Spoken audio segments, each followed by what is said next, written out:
Okay, ang presentasyon ng El Filibusterismo hatid ng pangkat Buffett. Lights! Kinabukasan ay kumalat at nagkaroon ng maraming usap-usapan tungkol sa pagkatalo at sa kakulangan ng mga bandido laban sa Kastila at sa buhay ni Crisostomo Ibarra nang akala ng iba ay patay na. Sa Bapor Tabo. Samantala, sa ugat ng isang bapor na nagngangalang Bapor Tabo na ininagtulad sa pamamahala ng Kastila ay nagsasakay ng mga Indio at Maharlika.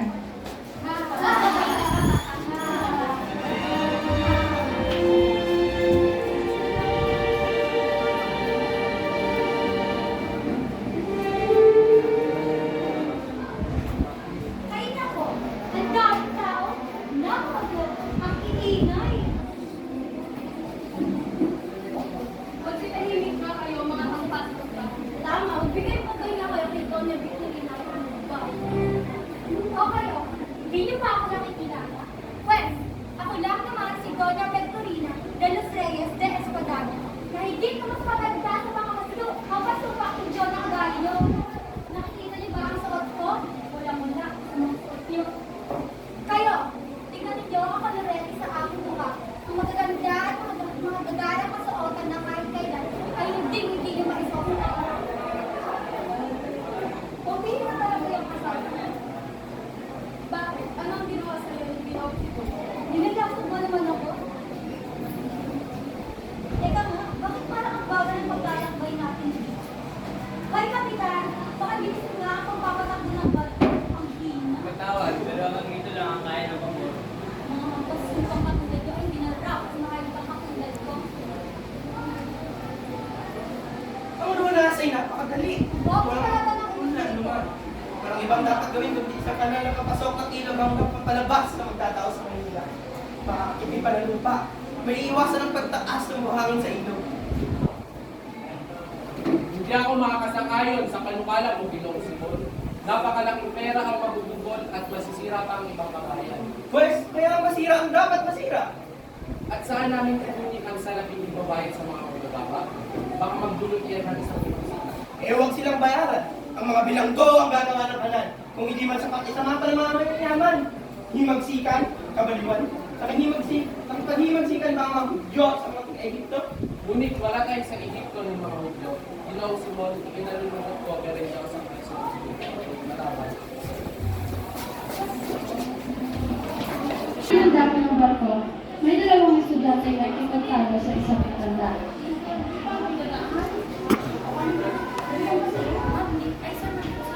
Ang barko, may dalawang estudyante na nagkikagkado sa isang matanda.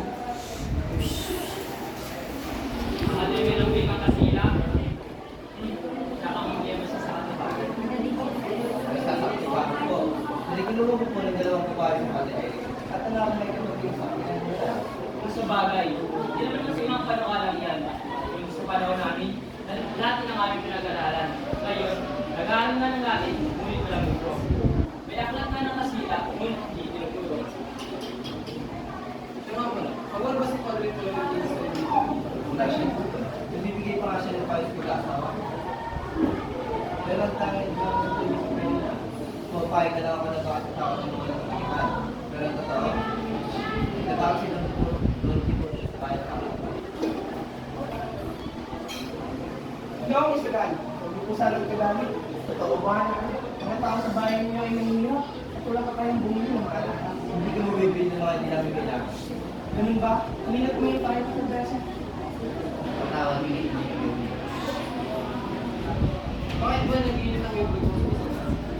Ewan ko kasi yun. Kung nagtingin ko pala sa kanya, iba nakakaraman ko. Pero dapat mag-ingat tayo. Bibili na ako tayo. Talaga? Pinatala niya ba kita siya ko? Abaw! Siya po nang dumara sa mga nagdating ng Pradya. At paborito ko siya rin ang kakagawa ng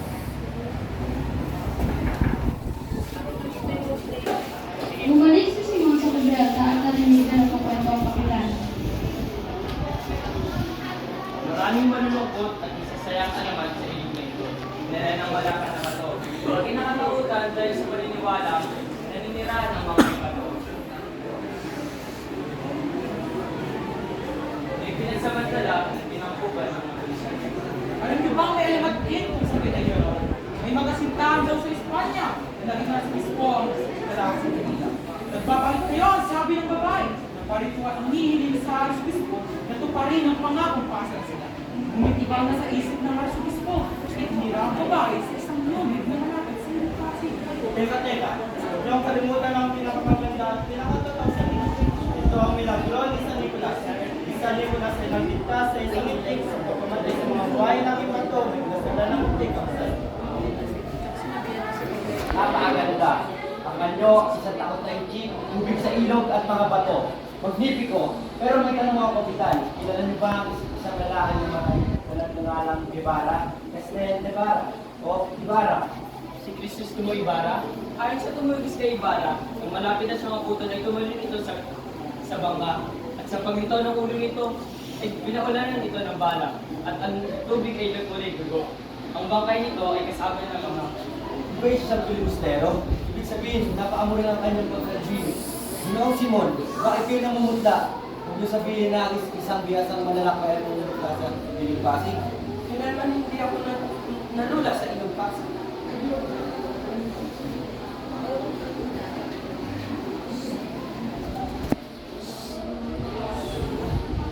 Siya nga pala, Kapitan. Ikwento niyo ba ang tungkol sa buhay ng Crisostomo Ibarra na yan?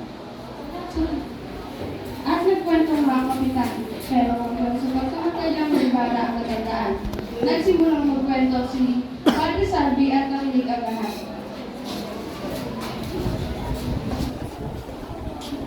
Si Ibarra ay laki sa ginhawa. Matalino kaya sa Europa nakapagaling. Sa kanyang pagbalik ay nalaman niya ang indik-indik na nangyari sa amin.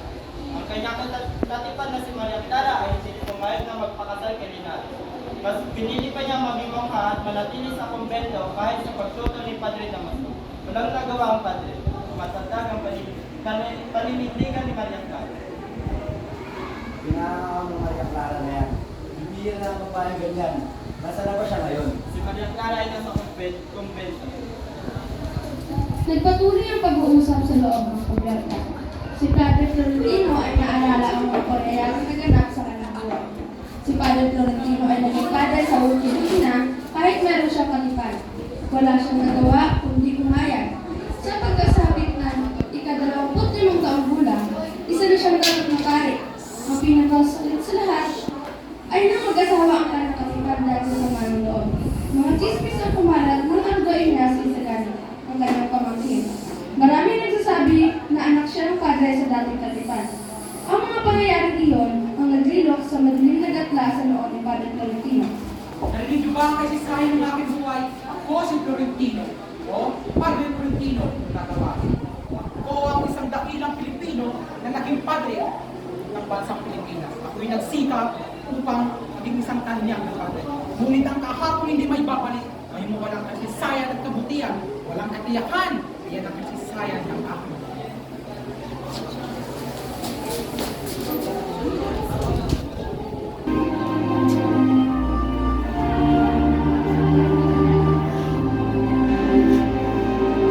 Naalala niyo pa ba si Cabezon Tales? Siya ang nag-aruga kay Basilio. Ang anak ng si Tales ay namatayan ng asawa at anak ng dalaga. Siya ay naging Cabeza de Barangay, ngunit ayaw na naas na bang ito. Kinukuha ng mga prale ang kanilang gagawin. Ang anak ng si Tano ay naging Guardia Civil at si Huli ay napilitang 100 sarili para maitubos ang ama.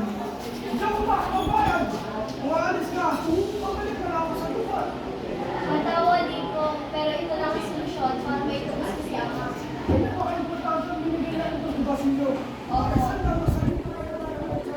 Opo, Inko.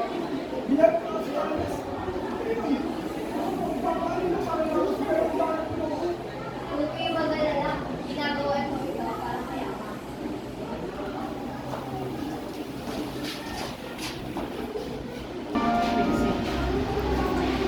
Yung iba mabilis lang.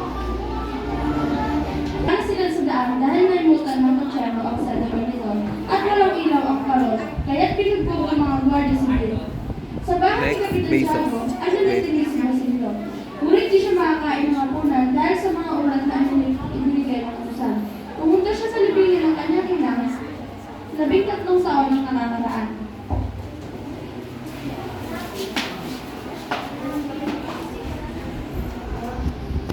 naririnig ko, may paparating. Hello, Simon? Posible. Siya ang tumulong sa akin mag-ikot yung inan sa aking ina at sa magsunod ko sa isang lalaki at sa dalawa pa lalaki na nabuhay. Simon, Crisos na mo ibara. Huwag kang lumapit, baka kayo mamatay!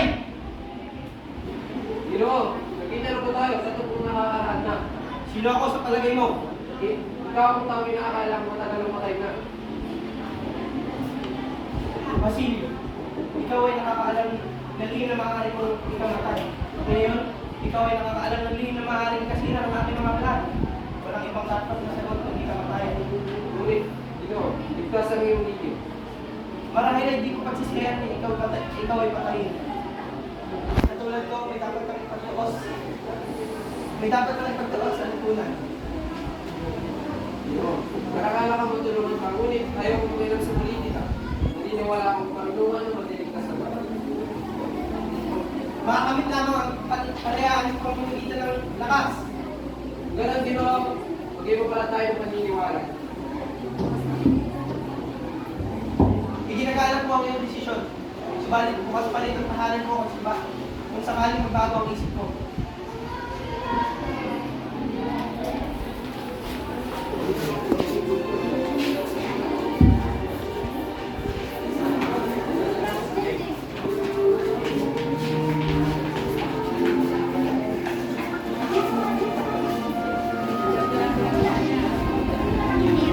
Effort, grabe effort.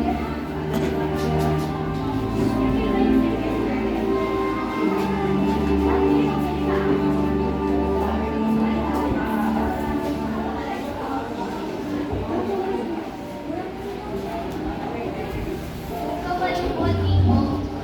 Babalik naman po ako. Diyos ko, ikaw ang nagdabing may-ari nito. Baka ako mahawa. Sige, buhalis na. Wala ang napipilan si San Marcelo. Kumalat ng balita sa pagkapili ni San Marcelo. Marami ang walang pakialam. Dumating na si Tares na malungkot sa malungkot. Pinapaalis na sila sa kanilang tahanan. Pinabukasan, nakatuloy si Simon sa kanila.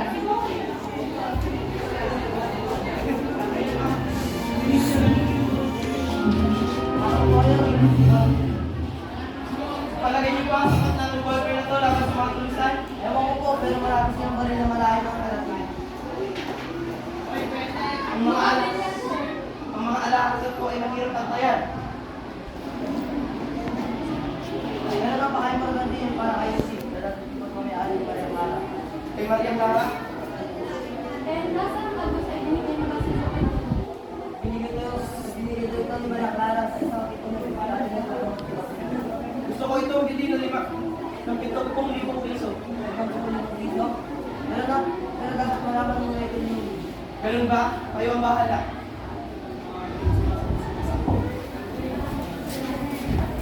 Tingnan ni Simon. Kinabukasan, nakita ni Simon na nawala ang kanyang revolver at nakita ang isang diha. Naging tuwa ni Simon nang makita ang albos ni Maria Clara. Nang gabi iyon, nagdoong-doong kayo ng matagpuan.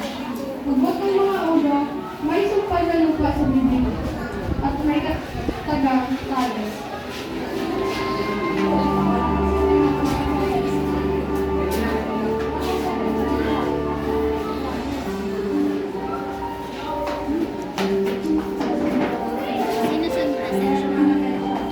Bezos. Dulo. Iyo kay Hermana Pecha para tubusin si Huli. Hermana Pecha, marami niyong kumusuli. Di ba sapat na pagpapalitan niya sa'yo? Kung gano'n naman pala ang nangyayari, hindi ko na sana yung pinuulam. Hindi naman pala lalago ang aming sarap. Sa halip, stelopate kong nabawasan. Huwag kang ipumutulan, Hermana Pecha. Handa ako magbayad. Kung may babalik ko lang ng pera, ang kanyang tinutang at may tumutang. Sige, papayag na ako. Paalam na po. Salamat, Basilio. Lahat gagawin kayo. Lahat gagawin ko, huwag kang mag-alala. Pero hindi ko pa rin alam kung saan kami titira. Teka lang, ba't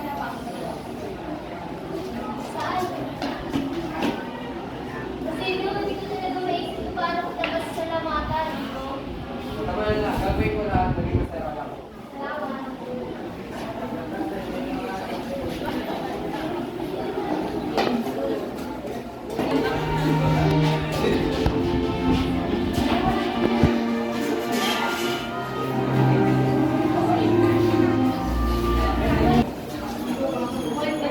Nakapagaling pa bang mabuti ng baso?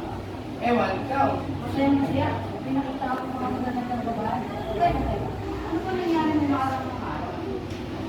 At sumagot si Placido at tumungo, ngunit nagdadalawang isip siya sa klase ng pisika. Sinabi ng profesor na 15 araw nang hindi pumasok si Placido, ngunit hindi makapaniwala si Basilio. At isulto si Padre, ngunit nagalit si Placido. Tama na, padre. Placido. Alam ko mas mataas ang rank niyo sa akin. Ngunit wala kayong karapaman na direction ako. Kaya, paalam na. Pumunta si Sigani kay Pumuyok.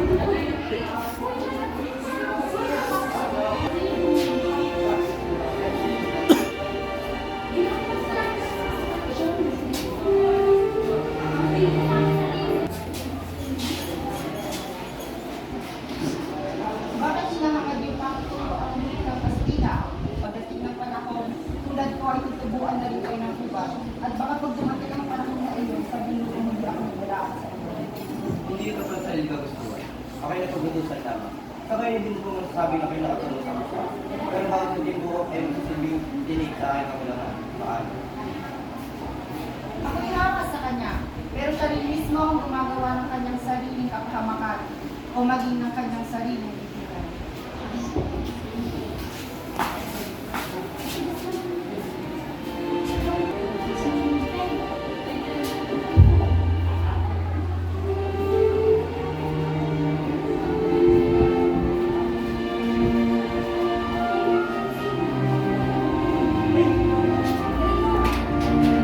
nagdaos ng piging sa bahay ni Quiroga. Dahil nais siyang magkaroon ng konsulado, ang mga inchik kinausap sa ni Simon. Suryo ka, makinig ka. Siyang na libong utang mo ay gagawin ko 7,000 kung papayag ka na dito ibabagsak ang mga baril na darating ngayong gabi. O sige, pangayaw.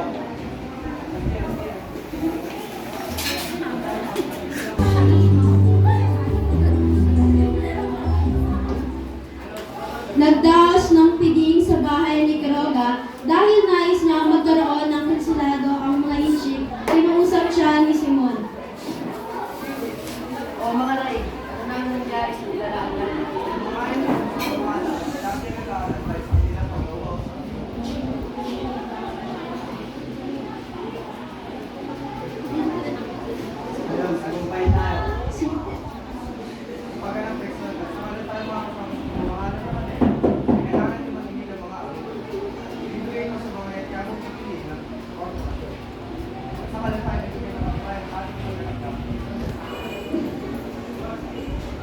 Ang nakakataon may pinayawan ng mga kapatid ay hindi mo isang piging. Sige. Wala ka na aking piging. Akala ko pa naman, may tagumpay na tayo. Hindi nakakala ko. Bantayan si Kapitan Tiago. Kailangan mo sa sinito. Basilio, kumusta ang may sakit? Nagulat naman ako sa inyo, Ginong Simon. Maaari na siya mapatayan ng mga oras dahil sa lasang makalat sa kanya. Munti-munti na tatasod tulad ng Pilipinas. Makinig ka, Basilio. Sa isang mudyat ay magsisiklap, isang himagsikap. Hindi ako lumabot. Makinig ka. Mamili ka. Kinabukasan ng kalayaan. Wait, ano ang gagawin ko? Magtungo ka sa pambenta sa Santa Clara. Tuloy mo yung isang babae na tayong dalawa lang ang nakakaalam. Si Maria Clara? Oo. Matawad ko hindi na kayo. Matagal na siyang patay. Ano? Patay na siya. Sinungaling ka! Buhay pa siya! Matawad, ngunit kasakit na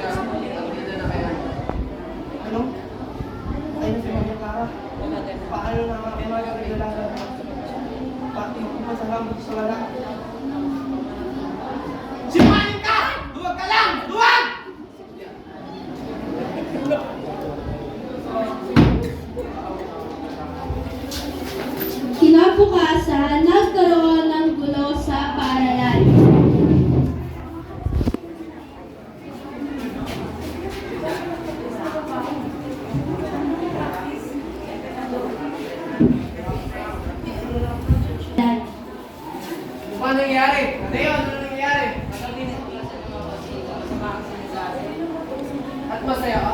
Siyempre naman, wala kayang klase. Marito, ano ba talaga nangyayari? Malay ko ba? Sagani, sino may pangalan nito? Wala akong alam. Nakapunta na nga lang kayo makalagay ng utang.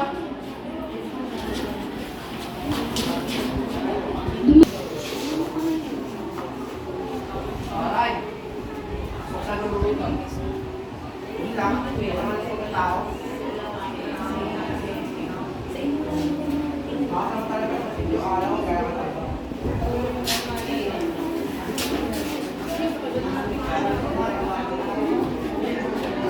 Ang mga estudyante at kasali na rito si Basilio. Sinabi ni Padre Irene kaya sumama ang loob ni Kapitan Tiago. Dahil doon namatay siya at naging magarbo ang libing ni Kapitan Tiago. Lumaganap ang balita at umabot rin ito kay Huli.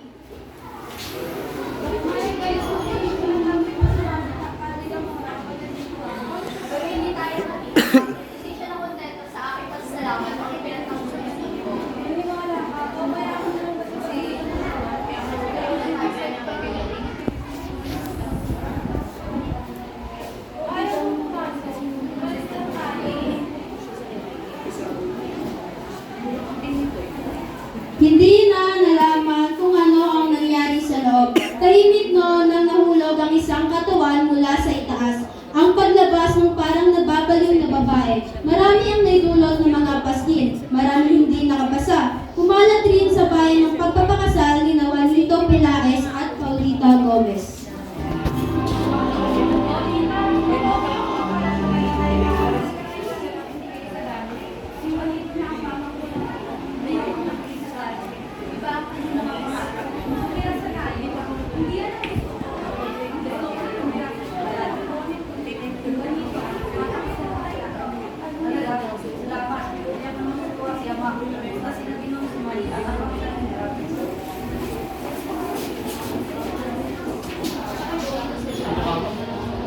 Gerald, makikita ko ba palayain? Pwede. Saan sa mga tao po niya? General, wala akong kasalanan ng binakang yun. Mapatay nyo ang lalaki yun. Ano na lang ba, General, papapatay na lang natin ang binakang inosente. General, kumain ang desisyon mo. Tapos sila lang sa pagkakawa sa akin. Babay sa iyo. Umalis ang kawani. Isang lalaki binugbog at nagsumbong kay Basilio. Tungkol sa nangyari. At nung nakalaya ay pinuntahan si Simon na siyang tumulong sa kanya.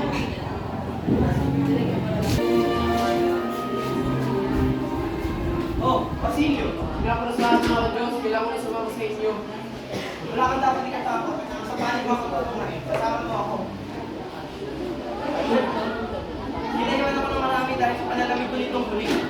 At ngayon, Tingnan mo ito. sabi nga para, ano? Sa loob nito ay may Ignacio Moisera. May magaganap na isang pesta. Sa ikasarap na gabi, ay hilain ang siya at tutok ang lapara. Maririnig na mga tulisa na kasama ng Tales. Magtungo kayo sa Santa Clara. At sa ikasarap na unang gabi, daanan niyo ako sa San Sebastian. Kinuha ni Basilio ang revolver at umalis. Habang naglalakad ay marami siyang naiisip.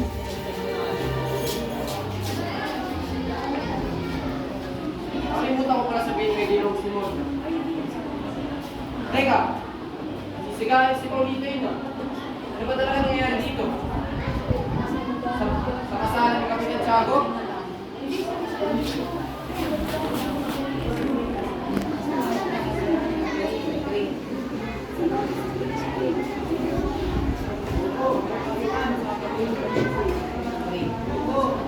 Pasok sa bulwagan ng bahay. Marami ang mga opisyalis ang bumisita. Binati ni Dr. Timoteo Pelaez ang mga bisita papunta sa Kapitan General. Ito ang regalo ko sa bagong kasal. Maganda. Patawas, subalit nila ako ng umalis. Pero nanaog ang kabaitan ni Basilio.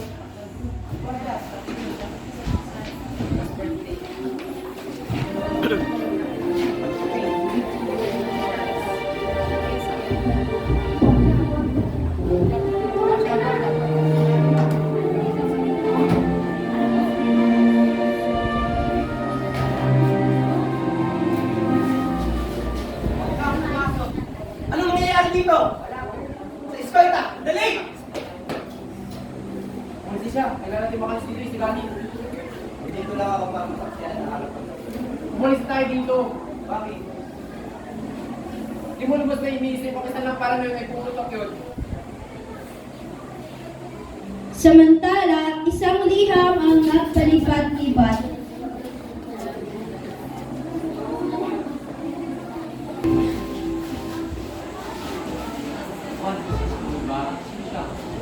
Siya nga, ito ang kanyang ganda.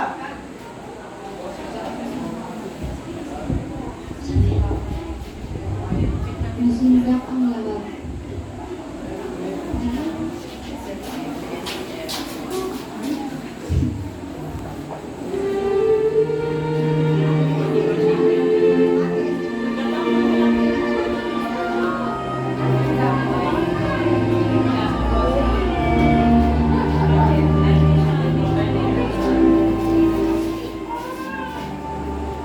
Huwag na natin ito isipin sa ng biro.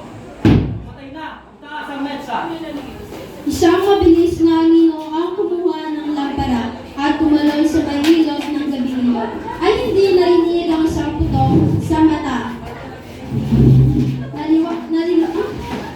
O kabesang tales, tinatatakutan sa Luzon, pero ibang mga tulisan nahuli at pinahirapan.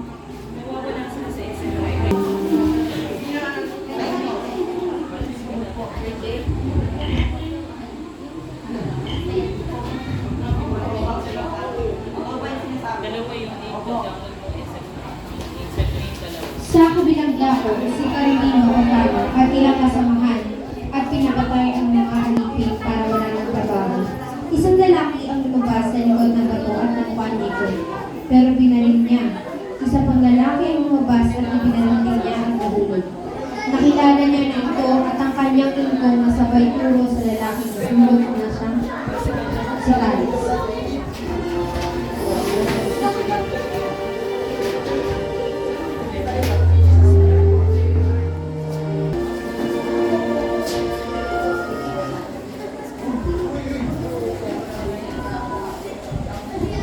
Sumaya sa kinusi mo. Hindi ko alam kung ano sa labas mo. Huwag ka, nandiyan ka na pala. Pero ano ba talaga tunay ng nangyari sa inyo? Isang kasalanan. Subalit ayoko na maghirap. Hindi na rin itatagal ang aking buhay dahil hindi makapag-scale ng isang lason. Pero bago ako nangyari na ngayon ako sa inyong partner. Ako, Juan, sa buhay bata. Ano sabi mo? Simon, ikaw si Juan. Siya may para. Diyos ko naman, Simon! Bakit ako lang ang nagdurusa? Simon, huwag na huwag mong pagkita. Huwag na huwag mong nasasaktan. Sana nawad ako ng Panginoon.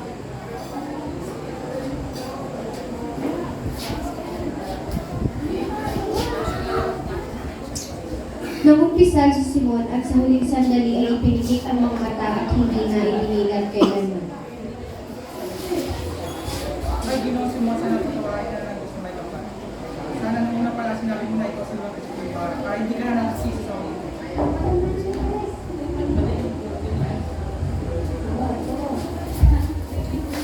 Kinuha niya ang kayamanan ni Simon at tumungo sa dagat at itinapon niya ito. Ay, buhay naman talaga. Dapat ang una pala sinabi mo na ikaw si Juan Jesus may para. Para hindi ka na naghirap sa mga kristyano. Napakaganda naman ang dagat na to. Samahan pa ng napakasaliwang hangin at samahan pa ng araw na tila nakalamin sa akin. Ginoong Simon, sana lahat ng taong nanakit sa'yo ay sana patawarin ka na. Sana kung nasaan ka man ngayon, sana patawarin ka na rin. Panginoon. Sana maging masaya ka na. Ginoong Simon, kung kailangan ka na sa libutan, kung kailangan ka ng karamihan, sana iluwa ka na sa kagatan na yan mula sa aking harapan. Ngunit kung magbuhay ka lang para sa masamang paraan, ay mas mabuti pa kung mabuhay ka na lang. Buhay ka na lang